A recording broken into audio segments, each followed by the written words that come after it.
Hi friends, आजकाल big बॉसची चर्चा सगळीकडेच आहे. बिग बॉसमधला प्रभू शेळके सगळे बोलतात की तो नॉमिनेशनमध्ये असतो, तरी पण तो का घराच्या बाहेर पडत नाही. अहो, तो प्रभू आहे ना, त्याची खूप गरीब परिस्थिती आहे आणि तो सारखा आजारी असतो. त्याला रक्त भरावं लागतं आणि त्याच्या परिस्थितीमध्ये तेवढा खर्च नाही करू शकत ते लोक. बिग बॉसमध्ये जर तो राहिला आणि जर फर्स्ट नंबर आला त्याला अवॉर्ड भेटलं, तर त्याची परिस्थिती सुधरेल.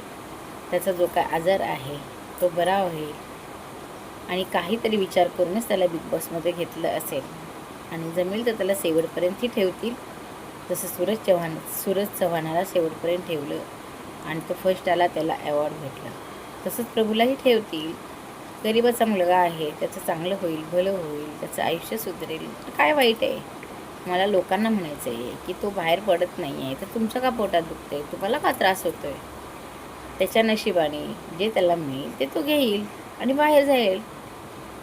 आणि तो मुलगा स्टँड घेतो, गेम खेळतो, त्याचा जीव केवढा, त्याचं शरीर केवढं आहे. तो 20 वर्षाचा, पण किती लहान आहे तो. आणि त्याच्या घराला त्याचाच आधार आहे. जर या बिग बॉसमध्ये तो जिंकला, अवॉर्ड घेतलं, फर्स्ट प्राईज मिळालं, तर त्याचीही परिस्थिती सुधारेल. जशी सूरज चव्हाणची परिस्थिती सुधारलेली आहे. तर मी म्हणते की प्लीज तुम्ही त्याचा एवढा विचार करू नका. तो घराच्या बाहेर पडेल याची वाटही बघू नका. देवाच्या दयाने देवाच्या कृपेने तो बिग बॉसमध्ये राहिला, फर्स्ट प्राईज आलं, तर चांगलंच आहे ना.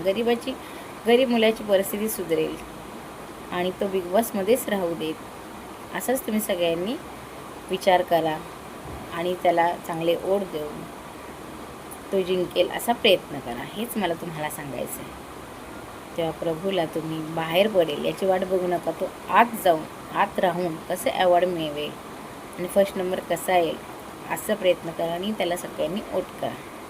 गरिबाचा मुलगा आहे,